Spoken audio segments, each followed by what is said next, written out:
le chef meilleur ouvrier de France et Bocuse d'Or 2021, David Tissot. S'il vous plaît, on peut se lever, je crois.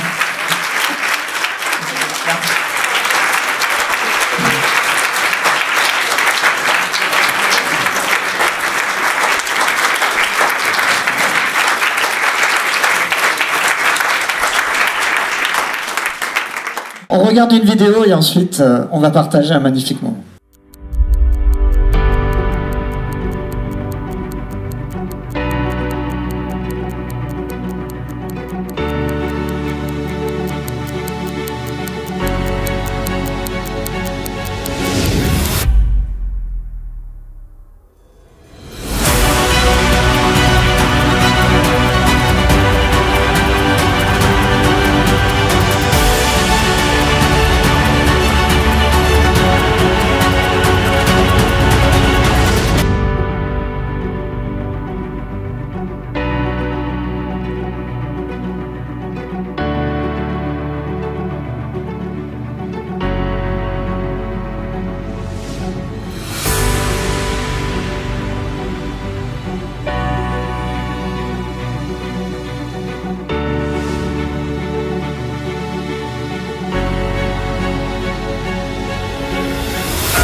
C'est avec une immense fierté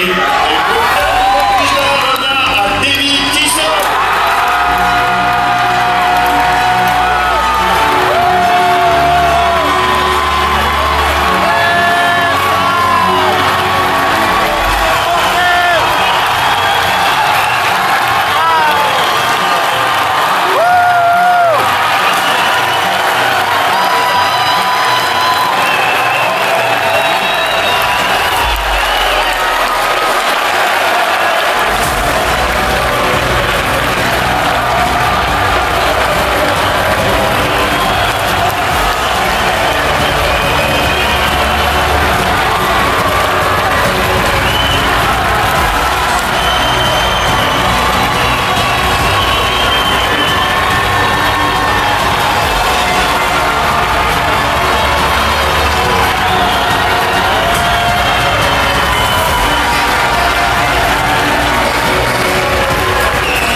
Davy, issu d'une famille d'immigrés italiens, vous avez grandi au Minguette à Lyon. Passionné de sport, vous avez le goût du challenge, du dépassement de soi. Porté par l'envie d'atteindre l'excellence, quel que soit le domaine, vous êtes un compétiteur dans l'âme. C'est dans le domaine de la cuisine, un métier mêlant rigueur, discipline et créativité, que vous choisissez de vous épanouir. Après avoir fait vos classes chez Jean-Paul Pignol, meilleur ouvrier de France, vous poursuivez votre parcours au sein du restaurant triplement étoilé de Paul Bocuse à l'Auberge de Collonges. L'histoire continue à la Rotonde, à la Tour de Salvani en 1994, aux côtés de Jacques Maximin, meilleur ouvrier de France lui aussi. S'ensuivent plusieurs années à l'Auberge des Cimes, auprès du chef Régis Marcon, où vous deviendrez deuxième sous-chef pour retourner ensuite à la Rotonde, menée par Philippe Gauvreau, avec lequel vous obtiendrez 2 étoiles au Guide Michelin. En 2004, vous remportez le titre de meilleur ouvrier de France, une véritable consécration, la réalisation du rêve que vous étiez fixé en commençant votre carrière. La même année, vous deviendrez chef des terrasses de Lyon, le restaurant de l'hôtel, la Villa Florentine, où vous obtiendrez une étoile au Guide Michelin en 2005. En 2017, vous quittez votre restaurant pour intégrer l'Institut Paul Bocuse en tant que chef du restaurant Saison. En plus d'un rôle éducatif et pédagogique, vous avez pour mission de demain pour lui faire vivre l'expérience réelle du monde de la cuisine. Pari réussi, vous obtiendrez une étoile au Guide Michelin venant récompenser le premier restaurant d'application en France. Désireux d'entreprendre un nouveau challenge, vous décidez en 2019 de tout quitter pour vous consacrer au concours du Bocuse d'Or. Le début d'une nouvelle aventure,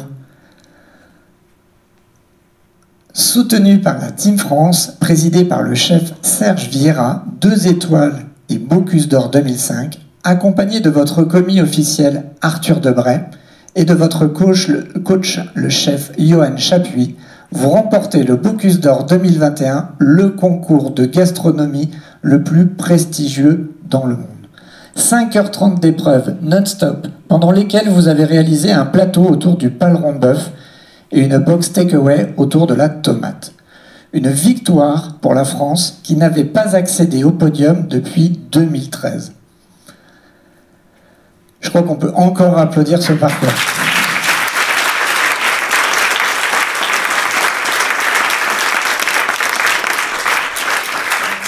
Comment passe-t-on des Minguettes à Bocuse d'Or?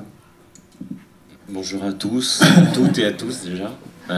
Merci de m'accueillir. Ça va être long, j'ai combien de temps? Déjà, c'est des histoires de rencontres. Voilà, ça c'est un petit peu la clé. Moi, c'est ma grand-mère qui m'a élevé, puisque effectivement, ma mère était l'aînée d'une famille de 9 enfants. Donc, étant l'aînée, elle devait aller travailler pour pouvoir subvenir aux besoins de la famille. Voilà, donc, moi, c'est ma grand-mère qui m'a élevé, sicilienne, immigrée à Tunis. Et c'est vrai que j'ai été bercé, on va dire, dans la cuisine, la cuisine méditerranéenne, puisque ma grand-mère cuisinait beaucoup. Alors, elle adorait faire à manger, mais elle n'aimait pas manger. Voilà, et je pense que j'ai eu un peu cet héritage-là. On pouvait venir à n'importe quelle heure, il y avait à manger pour tout le monde. Il y avait toujours quelque chose à manger, 4h, 5h. Voilà. Dans les tours aux Minguettes, c'est vrai qu'on savait qui avait fait à manger en fonction des odeurs. Et puis c'était encore une époque où il y avait le partage. La famille du 2e étage faisait le couscous, c'était partagé avec l'ensemble, et ainsi de suite. Donc j'ai baigné un petit peu là-dedans. Après, je voulais pas être cuisinier, enfin à la base. Je voulais faire du sport, donc je voulais être sportif de haut niveau. Quel sport? Athlétisme, enfin j'ai fait athlétisme et natation. Donc c'est vrai que ça m'a beaucoup aidé. J'ai rencontré des gens qui m'ont donné l'envie, puisque dans ce genre d'endroit on a 2 choix, enfin je pense qu'on a plusieurs choix, mais il y a la facilité, voilà, où on peut gagner de l'argent très vite et voilà, tout perdre très vite aussi. Et puis après il y a les rencontres et les gens qui vous guident, qui vous donnent l'envie de faire des choses et vous donne des objectifs. Donc moi, ça a commencé par le sport, où on m'a appris la rigueur, on m'a appris l'exigence, et je pense que tout ça, ça m'a servi tout au long de ma carrière. Après, ensuite, vers l'âge de 13-14 ans, j'ai un accident sur la jambe, donc voilà, j'ai deux greffes sur la jambe droite. Le sport terminé? Le sport terminé. Donc après, il fallait faire soit rester dans le sport, mais être kiné, tout ça. Mais bon, les études, c'était pas mon truc. Voilà. Donc il a fallu choisir ma voie. Et c'est vrai que donc j'étais à Lyon. Et puis un jour, je vois une photo d'un monsieur habillé tout en blanc, avec un col tricolore et une médaille. Et un tablier. Je me dis, mais bon, qu'est-ce qu'il fait ce monsieur? Parce que pour moi, la restauration, la cuisine, c'était pas mon... Donc je me renseigne. Et donc j'apprends que c'est monsieur Paul, qu'il est meilleur ouvrier de France. Donc les meilleurs ouvriers de France, je sais pas ce que c'est. Je vais voir à la chambre des métiers. Moi, tout ce qui m'intéresse, c'est qu'il ait une médaille en or et un col. Remplacer la médaille d'athlète. Bah oui, oui. Enfin, pour moi, c'était l'objectif, c'était ça. C'était donc je vais à la chambre des métiers. Là, il y a une exposition des meilleurs ouvriers de France, horloger, charpentier. Et là, je me souviens qu'il y a un monsieur qui était horloger, qui me dit mais qu'est-ce que tu fais là et tout. Bah, je lui dis j'aimerais bien être meilleur ouvrier de France. Il me dit ah bon, tu veux être meilleur ouvrier de France, bah, marque-moi-le sur mon livre. Je dis bah non, je peux pas faire ça. Il me dit si tu me le marques. Donc je marque la date, je veux être meilleur ouvrier de France. Alors, il se trouve que j'ai jamais retrouvé cette personne. Peut-être qu'un jour je la retrouverai, mais... il va vous retrouver, lui, je pense. Voilà. Et c'est vrai que à partir de ce moment-là, je voulais pas être chef. Hein. Je voulais être meilleur ouvrier de France. Donc meilleur ouvrier de France en ébénisterie, parce que c'était aussi... je suis assez manuel. Donc j'ai dit ébénisterie, j'ai regardé un petit peu, c'était la grande époque d'Ikea. Donc j'ai dit non, on va laisser tomber. Et à Lyon, donc il y avait ce monsieur Paul qui était là, qui était dans une ville, la ville de la gastronomie, qui était... c'est pas ton grand-père? Voilà, et donc il m'a donné, on va dire, l'envie de faire le métier de cuisinier, mais surtout l'envie d'être meilleur ouvrier de France. Donc de là, je me suis mis l'objectif de travailler avec des meilleurs ouvriers de France. Parce que quoi de mieux pour aller chercher l'excellence de travailler avec les meilleurs. Voilà, et en tout cas ceux qui étaient meilleurs ouvriers de France. Donc tout au long de ma carrière, j'ai beaucoup travaillé, que ce soit avec Jacques Maximien qui est meilleur ouvrier de France, Jean-Paul Pignol qui est meilleur ouvrier de France aussi. À chaque fois que je choisissais, c'était pour aller chez un meilleur ouvrier de France en général.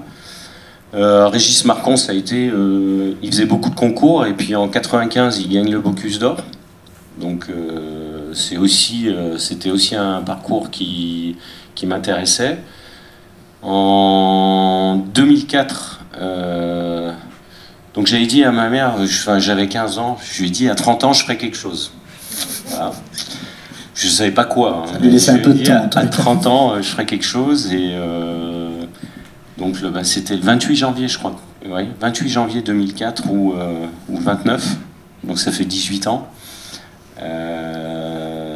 Et j'avais 30 ans et j'ai eu le titre de meilleur ouvrier de France.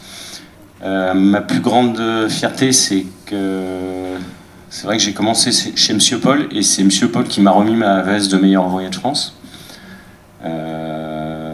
Vous parliez de motivation depuis le début, vous êtes très motivé pour être uniquement meuf. Mais finalement, qu'est-ce qui vous a permis de l'être? Quelles ont été, ce matin je parlais de motivation, je disais que la motivation c'était important, mais ça suffit pas. Qu'est-ce qu'il faut d'autre une fois qu'on est motivé pour atteindre un objectif? Déjà de la persévérance, voilà. Rien n'est acquis dans la vie, et puis même quand on l'a, rien n'est acquis après. Persévérance, les rencontres, ça c'est très important. Après, à un moment, il faut être opportuniste aussi. Ça, c'est-à-dire sa chance? Il faut la prendre. Quand c'est là, il faut le prendre. Voilà. Puis si ça doit être là, c'est que faut se servir. Donc, il faut y aller. Donc, en 2004, je passe le titre de meilleur ouvrier de France. Là, c'est donc Monsieur Paul qui me remet ma veste, Monsieur Rebuchon, quand même, qui me remet ma médaille. Ah oui. Ma mère rêvait de faire la Sorbonne, mais comme elle a dû aller travailler, prendre des cours du soir et compagnie, la remise de la médaille était à la Sorbonne. Je lui dis, bah écoute, je vais te faire un cadeau pour mes 30 ans.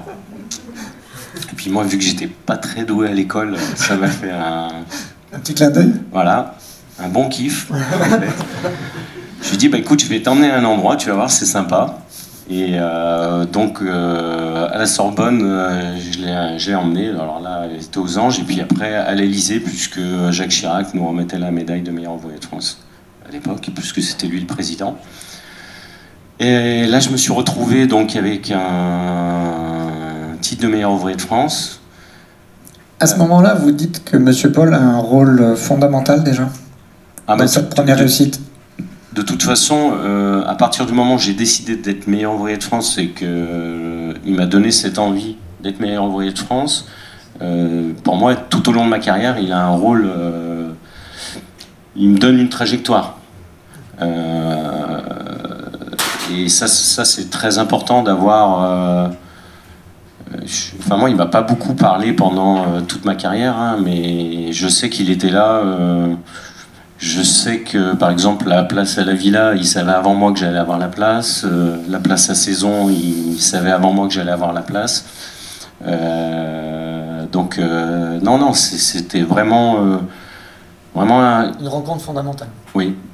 Voilà. Donc, il n'y avait pas besoin de parler. Et puis, souvent, chez les meilleurs ouvriers de France... sur nos médailles, c'est marqué enseignement, joie et travail.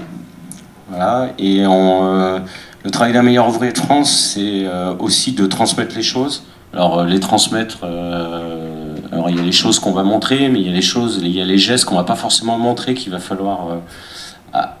falloir découvrir. Ce rôle d'ambassadeur, c'est ce qui vous motive aussi ensuite derrière? Alors là, j'en suis pas encore au rôle d'ambassadeur. Pas encore. Pas encore. Même en étant off. Non, là je suis mof, je me dis bah qu'est-ce que je fais? Parce que j'ai plus d'objectifs en fait. Je me dis bah tiens, je vais peut-être être chef de cuisine. Ça va peut-être me faire un nouveau challenge. Donc chef de cuisine, c'est vrai que j'ai la chance qu'on vient me chercher pour prendre les rênes du restaurant Les Terrasses de Lyon, Villa Florentine.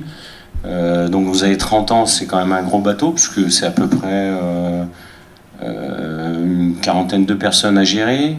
Des gens qui sont des fois plus vieux que vous, donc là vous avez des cuisiniers, des serveurs, des gens du petit-déj, vous avez des actionnaires en face aussi, donc alors là c'est quand même assez marrant parce que vous n'êtes pas doué pour l'école, mais dès qu'on vous parle chiffres, tout ça, ça va assez bien, et des fois vous les connaissez mieux qu'eux, les chiffres, ça aussi, c'est intéressant, et c'est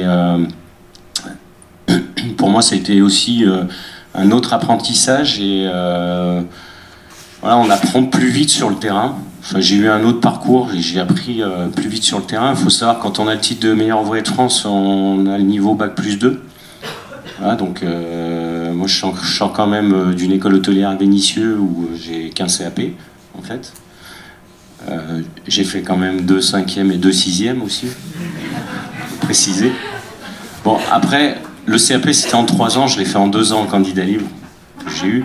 Le BEP que j'ai eu aussi après, c'était en 3 ans, je l'ai fait en 2 ans aussi. Vous avez dit, dès qu'on vous offrait quelque chose, vous le preniez, donc une année de plus, vous la prenez aussi. C'est ça, il paraît. Voilà, donc là pendant 11 ans, je gère le restaurant. Après, on n'a plus les mêmes objectifs avec les actionnaires. Et puis, je commençais un petit peu à m'ennuyer. Voilà, il y avait l'étoile depuis 11 ans. Il me fallait... Alors, j'avais le choix, hein, c'était soit je restais, j'aurais pu rester, tomber d'accord sur leur envie, tout ce qu'ils avaient, ça correspondait pas à mon éthique et puis à ce qu'il fallait, enfin, ce que j'avais envie de faire. Donc c'était le moment de passer à autre chose. Là, j'ai la chance de rencontrer Monsieur Giraudier, qui est mon patron, qui est le directeur de l'Institut. Alors là, il me demande si ça m'intéresse d'intégrer l'Institut. Je dis, mais moi, prof, je sais pas faire. J'ai pas envie, quoi. Enfin, j'ai un restaurant, mais prof, c'est pas le truc. Il me dit, bah réfléchissez, on se revoit dans quelques temps. 15 jours après, on se revoit. Il me dit, donc vous avez réfléchi? Je dis, bah non, prof, je vois pas ce que je pourrais faire pour vous. Je dis écoutez, moi ce qu'on fait, on se revoit dans 15 jours, je vous fais une proposition dans 15 jours. La proposition, donc 15 jours après, elle arrive sur une feuille, avec un objectif, c'était de... Alors, moi en tant que chef, je disais souvent, mais qu'est-ce qu'on leur apprend à l'école, qu'est-ce qu'on leur montre, donc j'ai critiqué, j'ai dit, bon ben, c'est bien, t'as critiqué, mais qu'est-ce que tu vas faire toi? J'ai dit, bah allez, ok, je prends le challenge. Par contre, ce que je veux, c'est un restaurant où on leur dit la vérité, on leur raconte pas de mensonges, un sas entre l'école et la vie professionnelle. Par contre, l'objectif, c'est d'aller chercher une étoile Michelin, parce que il me faut des challenges. Alors là, il me dit, bah ok, on y va. Je lui dis, bon, on se donne 5 ans pour aller chercher l'étoile Michelin, on l'a eu au bout de 4 ans. Voilà. Vous êtes le seul professionnel, il n'y a que des élèves avec vous à ce moment-là? Non. Alors, quand j'arrive, il y a 2 professionnels dans le restaurant et après, c'est que des jeunes. Donc là, il a fallu monter une structure où aujourd'hui, il y a 12 salariés. Voilà, donc j'ai des gens qui ont travaillé avec moi dans d'autres maisons étoilées que je fais venir. On recrute, que ce soit en salle, en cuisine, en pâtisserie. Voilà, et on monte on va dire... oui, on monte une équipe de professionnels pour leur transmettre les choses. Alors, on leur donne pas des cours, hein, on leur fait vivre l'expérience. On leur fait vivre, moi, ce que j'ai pu vivre pendant 15 ans de ma carrière dans les différents restaurants. Ils sont là pendant... Donc, on a les 3e années qui sont en fin de cursus. Ils sont là avec nous pendant 1 mois. Et ils vivent l'expérience, alors, comme dans un restaurant. Voilà. Et donc 2019, c'est vrai qu'on a l'étoile. En 2017, quand je rentre à l'institut, je dis j'ai 2 projets. Il y avait les Bocuse d'Or qui m'intéressaient, parce qu'il faut savoir qu'en 99, il y a la 2e sélection française pour les Bocuse d'Or. À l'époque, j'ai, je crois, 24-25 ans. Je fais partie des plus jeunes candidats. Dedans, il y a 3 de mes anciens chefs qui avaient 2 étoiles, les 3. Moi, j'ai eu beaucoup de chance parce que je finis sur le podium. Voilà, je fais 3e et puis j'ai encore plus de chance parce que je grille mes 3 chefs. L'élève va dépasser le maître. Voilà.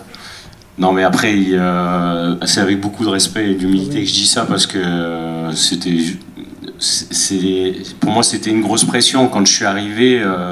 J'arrive avec ma caisse, tout ça, ma voiture, le pot d'échappement était tombé sur l'autoroute. Enfin, et quand j'arrive avec la caisse, il y a le président du concours qui est là, il me dit « T'es le commis à qui ?» Je lui dis « Bah non, moi je suis candidat. » Ah, ouais, si. Bon bah toi tu vas te mettre là. Voilà, et puis on fait le concours et ça se passe plutôt bien. Après malheureusement sur ce concours-là, et heureusement quelque part, ils en prennent qu'un. Donc là c'était pas mon tour. Mais je garde ça à l'esprit. En 2004, donc j'ai le titre de meilleur ouvrier de France. Il se dit qu'un meilleur ouvrier de France peut pas passer d'autres concours, hormis un titre de meilleur ouvrier de France. Donc là, je suis un petit peu dans l'impasse, parce que j'ai quand même envie de faire le Bocuse d'Or. Donc ce que je fais, j'ai la chance en 2007 d'intégrer le comité du Bocuse d'Or, simplement pour porter les plateaux, faire la fouille, tout ça. Et je me dis, tiens, c'est une opportunité qui est assez sympa. Tu vas regarder tout ce que font ceux qui gagnent, et puis tu vas apprendre. Voilà, donc d'année en année, ça défile. D'année en année, je porte les plateaux, je fais la fouille, donc ça me va bien, je fais des photos. Je prends tout ce que j'ai à prendre des autres équipes, tout ce qu'ils font de bien. Voilà, j'emmagasine, et puis, par contre, chaque année, je demande, je pourrais pas faire le Bocuse d'Or, et à chaque année, on me refuse. Voilà, puis jusqu'au jour, en 2019, on dit, tiens, il y a des inscriptions pour les Bocuse d'Or, est-ce que ça t'intéresse? Ah bon, je peux le faire? Bon, bah allez, on y va. Voilà. Tout à l'heure, dans la souillarde, vous m'avez confié que c'était complètement anormal. Presque, j'ai envie de dire, à cet âge-là, après avoir été MOF, de se relancer dans une telle compétition. À chaque fois de ma carrière, j'étais, on va dire, quand je suis à la rotonde avec Maximin, je suis le plus jeune chef de partie, j'ai 21 ans. Les chefs de partie ont 30, 40 ans. Voilà. Bon, d'ailleurs, il s'amusait souvent à me dire, de toute façon, à 21 ans, on n'est pas chef de parti. Ok.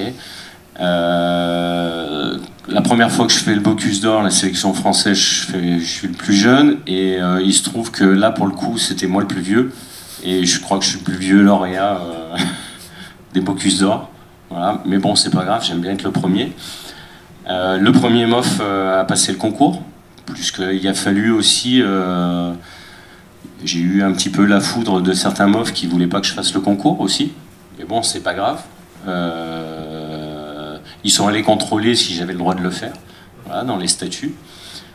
Il s'est trouvé qu'en fin de compte, c'était un mythe. Un meilleur ouvrier de France a le droit de faire tous les autres concours qu'il peut. Sauf que je pense que ça préservait de dire ça, et la remise en question, comme ça, il n'y en a pas. Donc là, pendant 2 ans, je prends le choix de prendre ma médaille de meilleur ouvrier de France, mon col bleu, blanc, rouge, et de ne pas porter mon col, et de tout remettre à plat. Donc là, je me repositionne en tant que commis, voilà, commis cuisinier, et on repart de zéro. Vous montez une équipe à ce moment-là? Oui, je monte une équipe parce que dans ma tête, ce qui m'intéresse aussi, c'est... alors la France ne gagne pas pendant 8 ans. Souvent, quand je suis dans le comité et dans les box, j'entends « mais les candidats sont nuls, ils sont pas bons, voilà. Donc ça m'agaçait un petit peu d'entendre ça, et je me dis à un moment, tiens, ok, qu'est-ce qu'il faut faire? Qu'est-ce que tu peux faire, toi, pour... prends ton tablier et va dans le box. Et puis va voir si vraiment ils sont nuls, parce que c'est bien beau de dire ils sont nuls, mais tant que t'es pas passé dans le box, tu sais pas ce que tu vis. Alors là, là vous avez vu que ce qu'il y a de bien. Hein. C'est 5h30 d'épreuve, mais en gros c'est 2 ans de travail. Donc on monte l'équipe. Après, ce qui m'intéresse aussi, on est le seul pays où on n'a pas d'équipe junior. Donc je me dis, il faut qu'on arrive à convaincre aussi les politiques qu'à un moment il faut faire des choses, des choix, et essayer de monter une équipe junior en cuisine, puisqu'on se dit quand même le pays de la gastronomie, mais on n'est pas représenté dans le monde. Donc c'est tous ces petits objectifs qui me permettent de me lancer dans l'aventure. Donc je gagne le concours de la sélection française qui se passe à Paris. Donc là il y a 8 candidats. Alors bien sûr il y a un meilleur ouvrier de France dedans, on veut tous l'assassiner, hein. On veut tous lui passer devant. Là je gagne d'un petit point, voilà. Mais bon, ça fait presque 20 ans que j'ai pas fait de concours, donc là il faut se remettre dedans. Là je m'entraîne, quand je m'entraîne il y a le restaurant à faire tourner. Je m'entraîne la nuit, je me fais un petit box de 5-6 mètres carrés en dessous du restaurant. Et on va faire les essais, tout ça. Ensuite, il y a la sélection européenne. Sélection européenne là, qui se passe à Tallinn. Donc là, vous avez tous les pays scandinaves qui ont envie de vous assassiner. En plus, un meilleur ouvrier de France qui se présente. Alors là, on se fait plaisir. Là, alors quand on regarde les résultats, on peut se dire tiens, on se prend une belle claque, mais quand on analyse les choses, c'est aussi savoir se remettre en question. Donc là, on fait 6e, enfin je fais 6e. Alors ce qu'il faut savoir, je fais 6e à 140 points du premier. Les autres équipes françaises font, en gros, ils sont à 400-500 points, mais ils sont 4e ou 5e. Voilà, donc alors ça se voit pas sur le podium, mais bon, on fait vite l'analyse, c'est qu'on n'est pas trop mal, on a récupéré beaucoup de points, donc on est bien. Par contre, il y a des choses qui vont pas. Donc là, je dis tout de suite au coach, je lui dis écoute, on chausse du 42, sauf qu'on est parti avec une paire de chaussures en 39. Alors il me regarde, il me dit qu'est-ce que tu me racontes? Je dis on a 5h30 d'épreuve, mais nous déjà, on se met une balle dans le pied, on fait à peu près 6h30 de travail, qu'on fait rentrer dans 5h30. Donc je lui dis, le premier truc qu'on va changer, on va arrêter ça. Donc on sait qu'on a 5h30 d'épreuve, maintenant on va faire 4h30 de travail. Voilà, on sera un peu plus à l'aise dans nos chaussures. Et puis on va, tout ce qu'on va faire, on va décortiquer pour faire ce travail-là. Et ça a été la première étape, et je pense que ça a été assez important.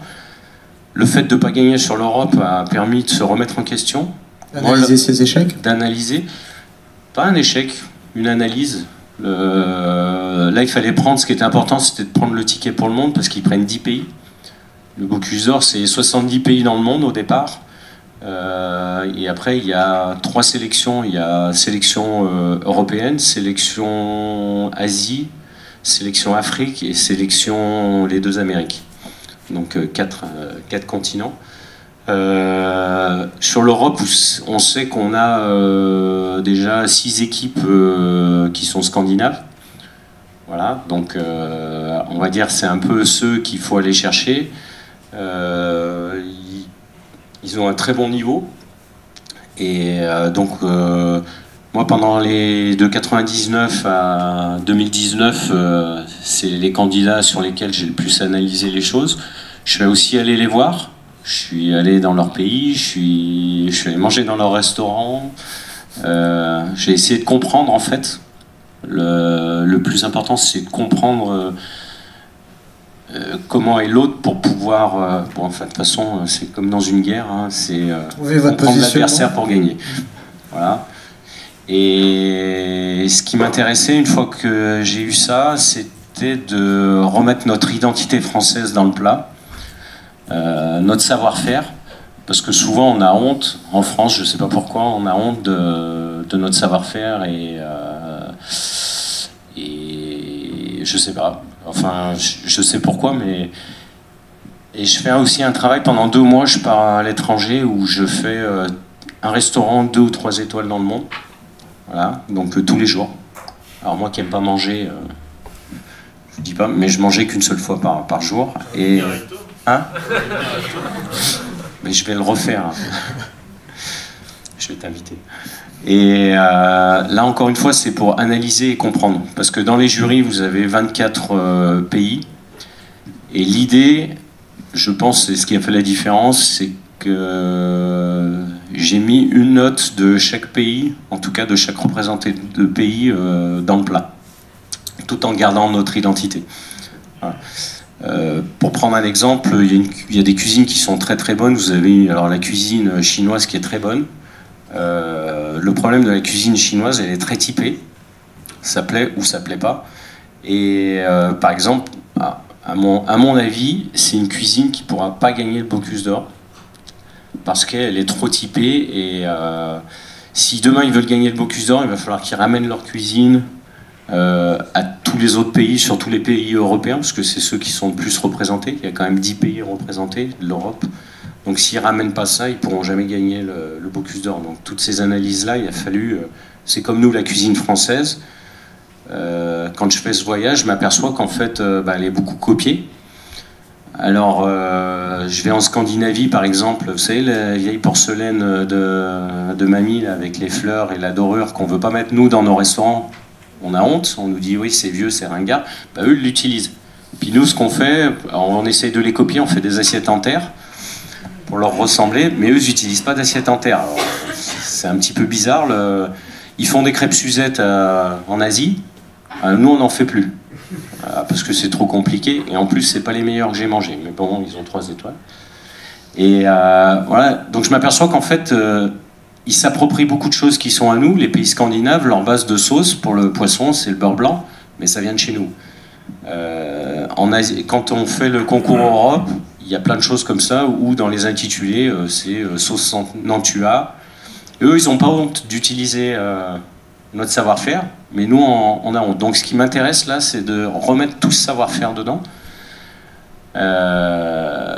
et de le remettre avec toute la simplicité. Et c'est ce qu'on a fait, et je pense que ça a fonctionné, mais c'est tout un travail qui a été fait en amont, qui a permis tout ça. Et après, ce qui est aussi d'important, c'est le travail d'équipe. Ce qui m'intéressait aussi, là tout à l'heure je parlais du centre d'excellence ou des jeunes de l'équipe junior. Donc l'idée c'était de mettre... alors là j'ai rien inventé, c'est pareil, hein, je suis allé voir un peu ce que faisaient mes amis scandinaves. Et eux ils ont des écoles, voilà, où ils mettent des jeunes dedans. Et ils les forment au concours. Et ils les forment pour aller au Bocuse d'Or, parce que eux ils servent du Bocuse d'Or dans le monde pour rayonner, faire rayonner leur gastronomie. Donc ils ont l'État derrière, ils ont le pétrole, ils ont les produits des mers de Norvège, qui financent tout ça, toutes leurs recherches.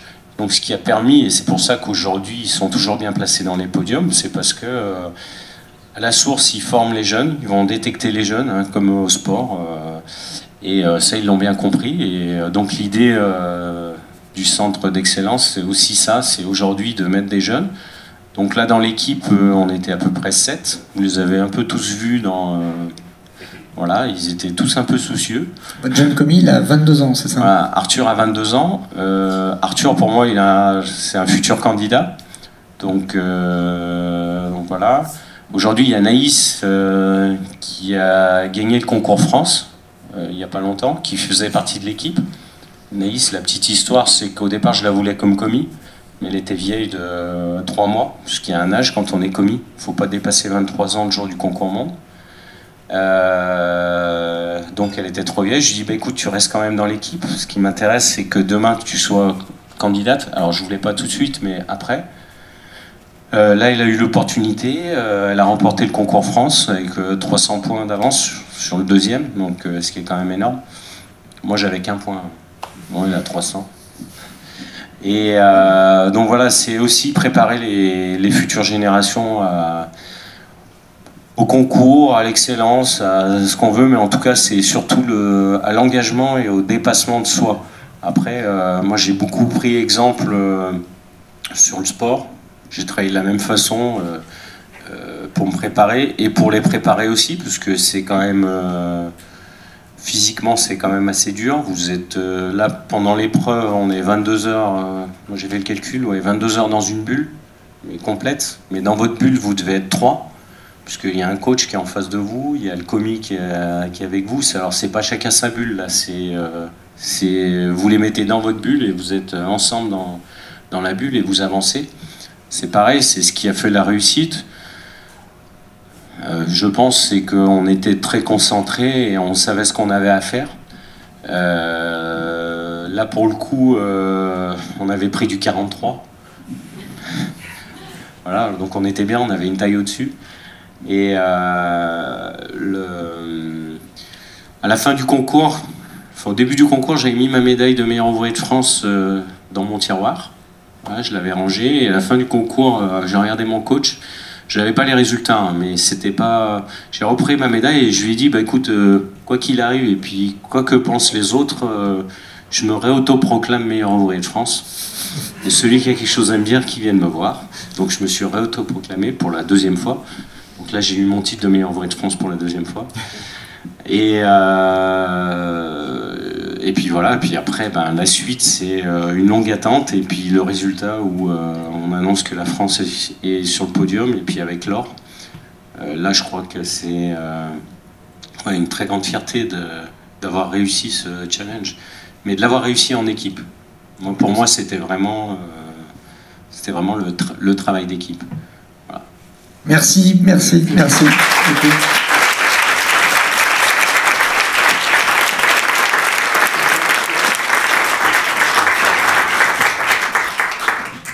J'ai une question. On a vu le jury découvrir ces, je sais pas comment ça s'appelle, les box là. Oui. Ma question, c'était par rapport au test des plats. Est-ce qu'ils sont faits en connaissant le pays qui est testé? Est-ce que les jurys savent le pays, connaissent le pays quand ils vont tester le plat ou non? Oui, tout à fait. Le jury, c'est 24 pays. Bon, ben là, on peut parler de la boxe et le savoir-faire à la française.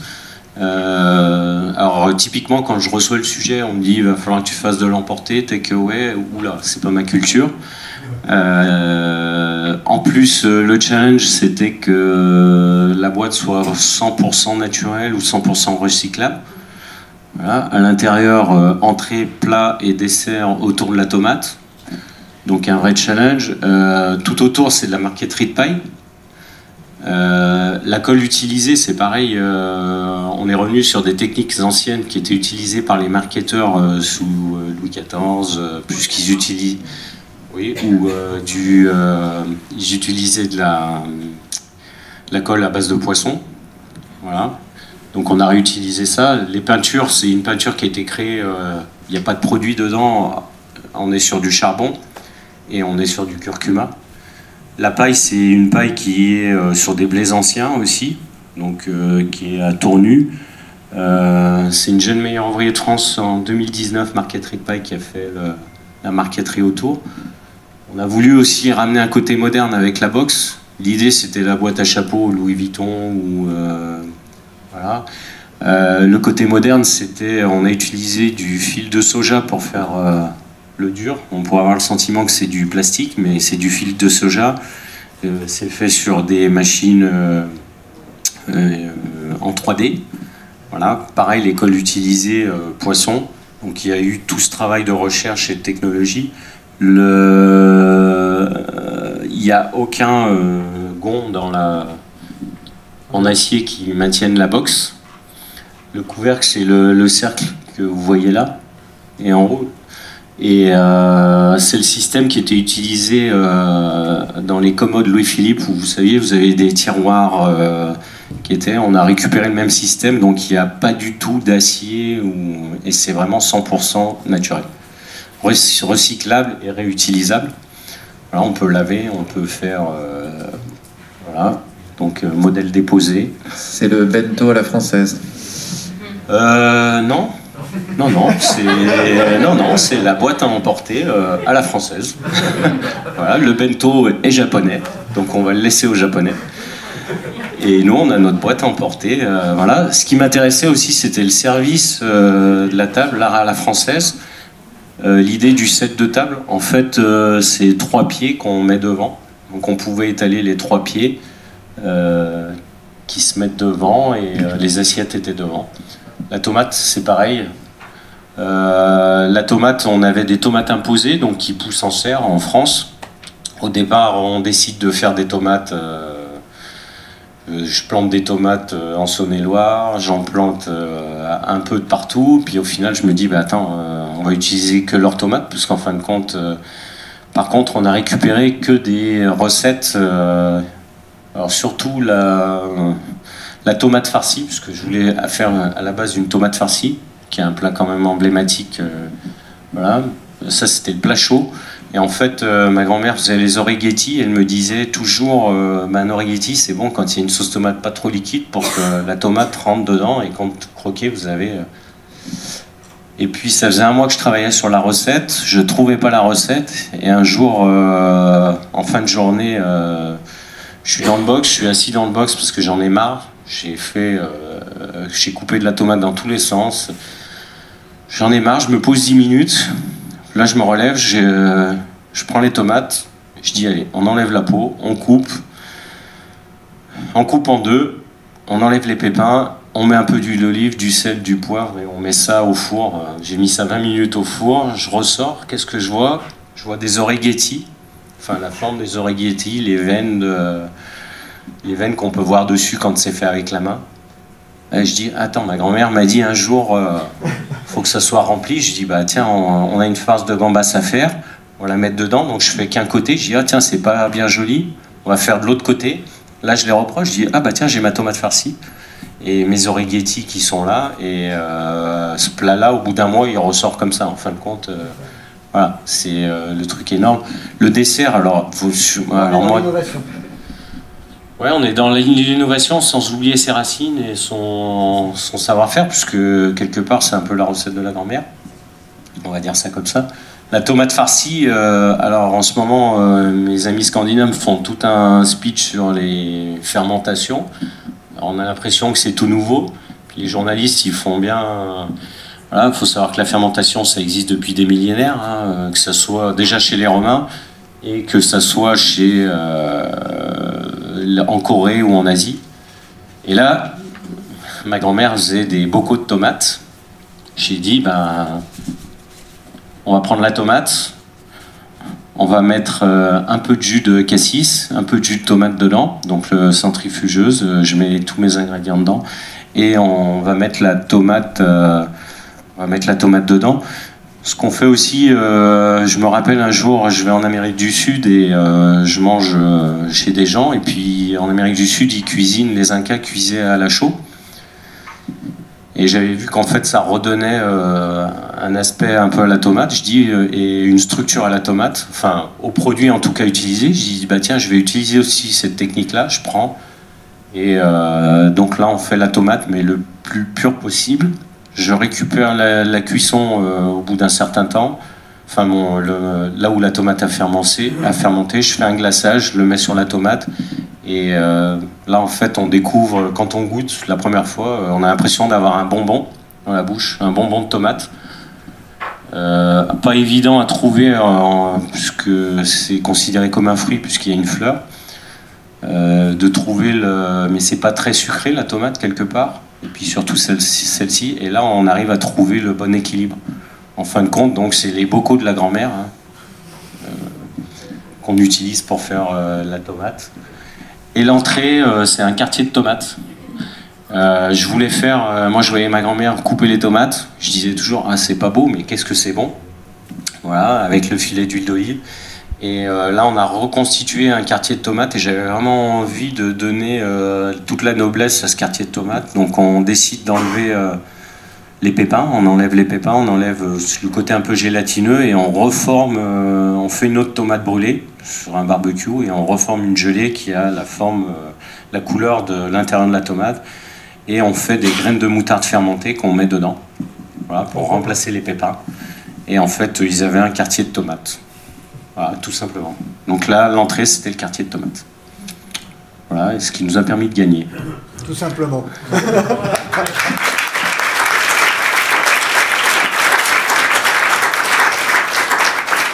Merci. David nous fait l'honneur de rester avec nous à déjeuner, donc vous pourrez aussi tout à l'heure à nouveau le recroiser et partager peut-être, vous approcher de l'objet. Il y a des questions dans la salle? Oui. C'est comment peut-on être cuisinier si on n'aime pas manger? C'est comme si je présentais des appartements et que je n'aimais pas visiter des appartements. Ce qui manque. Pardon? Non, moi je n'aime pas manger, alors ça ne me dérangerait pas, mais ça m'est... Enfin, vous voyez, de vouloir être excellent dans une... Eh ben, de vouloir être excellent sur une matière, finalement, où vous n'aimez pas le résultat. Enfin, ça ne vous intéresse... Enfin, je ne sais pas, vous dites que vous n'avez pas mangé. Donc, je ne fais pas à manger pour moi. Non. Quand je suis dans un restaurant, je fais à manger pour les autres. Donc ce que j'aime, c'est faire plaisir. Voilà. Et je pense qu'il y a deux sortes de cuisiniers, hein, et ça se voit... Bravo. Bon, Philippe, écoute pas ce que je vais dire. Non, il y a deux sortes de cuisiniers, et ça se voit... Moi, j'ai travaillé avec des cuisiniers qui étaient... très bien importants. Le problème, c'est qu'ils avaient mangé les 3/4 de ce qu'ils allaient donner normalement aux clients. La seule différence, c'est que moi, je donne tout à 100%. Voilà. Et c'est cette notion-là, en fait. C'est la notion de plaisir et de faire plaisir. Donc, pour moi, ça a été un mode d'expression. Ça a été un challenge de faire ce métier-là, parce que quand vous aimez pas, vous apprenez, Donc c'était les techniques à apprendre. Deux, c'était vraiment de faire plaisir, à quelqu'un. Moi, s'il y a quelqu'un que j'aime pas, je ne peux pas lui faire à manger. Ça m'est arrivé des fois de voir des gens rentrer ou des gens que je connaissais que j'avais pas envie de faire à manger. Je ne peux pas, parce que j'ai cette notion de plaisir. Et je préfère dire à mon sous-chef, tiens, tu lui fais à manger, parce que moi, ça m'intéresse pas. Voilà. Catherine? Des noms. Des noms. Selon vous, pourquoi on a renié nos savoir-faire en France? Alors, vous aviez votre idée? Oui, je pense que... Alors, je vais parler sur la cuisine. En 2000, vous avez... Alors on a une grosse identité culinaire quand même, gastronomique, hein, puisqu'il y a Escoffier, on a les premiers écrits quand même qui sont là autour de la gastronomie. Escoffier, c'est un petit peu là. Enfin, en tout cas, pour moi, pour les cuisiniers de ma génération et d'avant, c'était vraiment la référence. C'était un petit bouquin qui était comme ça, vous aviez toutes les bases. Escoffier a fait le tour du monde, on va dire, c'est lui qui a mis en place les brigades au Ritz, par exemple. Et il a codifié toute cette cuisine-là, donc on a un lourd héritage. En 2000, vous avez ce qu'on a appelé un peu la cuisine moléculaire. Voilà, donc les journalistes, pour moi, jouent un rôle là-dedans. Ils appellent ça la cuisine moléculaire. Pour moi, c'est un non-sens, parce que ma grand-mère faisait déjà de la cuisine moléculaire. Vous en faites à la maison tous les jours, hein. Le beefsteak que vous prenez, que vous mettez dans la poêle, vous changez la molécule, donc on peut considérer que c'est de la cuisine moléculaire. Il faut savoir, cette cuisine-là, pour moi, c'est plus de la cuisine de l'agroalimentaire. Quand vous regardez les produits qui sont utilisés pour faire cette cuisine-là, vous tournez les paquets de gâteaux, ou vous allez dans un supermarché, vous lisez les composants, et vous retrouvez les mêmes composants là-dedans. En 2000, vous avez l'agroalimentaire qui est là et qui veut faire forcing auprès des cuisiniers français. Ça, c'est dans les années 90, où ils veulent s'imposer, mettre ces produits-là. Les cuisiniers français n'en veulent pas. Ils se méfient un peu de l'agroalimentaire. Sauf que vous avez un pays qui se trouve, qui est l'Espagne, aujourd'hui, qui n'avait pas une grosse culture culinaire, hein, à part le Pays Basque, mais sur l'Espagne, vous n'aviez pas une grosse culture comme l'Italie ou même la France, et eux vont dedans. Le premier à faire ça, c'est Fernand Adria, qui a eu 3 étoiles. Il faut savoir que c'était Nestlé qui était derrière.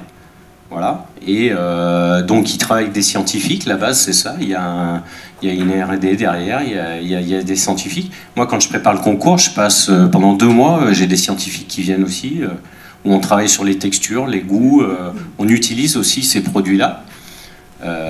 Alors qui ne sont pas forcément des mauvais produits, puisque c'est des algues et des choses comme ça. Et là, il y a tout un travail des journalistes qui est un travail de sape, où c'est nouveau, c'est moléculaire, c'est beau, c'est les meilleurs, la cuisine française est ringard, ici et là. Sauf qu'ils sont quand même tous venus chez nous pour apprendre. Ils sont tous venus dans les cuisines de Monsieur Paul, hein, et dans d'autres... moi j'en ai vu beaucoup, et puis il y en a beaucoup qui sont venus de partout dans le monde. Ils ont pris nos bases, ils ont pris ce qui était codifié, escoffié. Aujourd'hui ils s'en servent, mais nous on nous a un petit peu ringardisé en disant que la cuisine, mais en attendant on est toujours là. Et c'était vraiment le signal que j'avais envie d'envoyer, moi. C'est si on prend le plateau par exemple, vous avez des petites billes vertes là, c'est un petit pois. Donc, chez moi, j'ai Philippe Tessier, qui est américain, qui est Bocuse d'Argent 2017, qui vient voir, il me dit, mais Davy, comment t'as fait pour avoir la texture de ton petit pois? Ça fait pas gélifier comme d'habitude.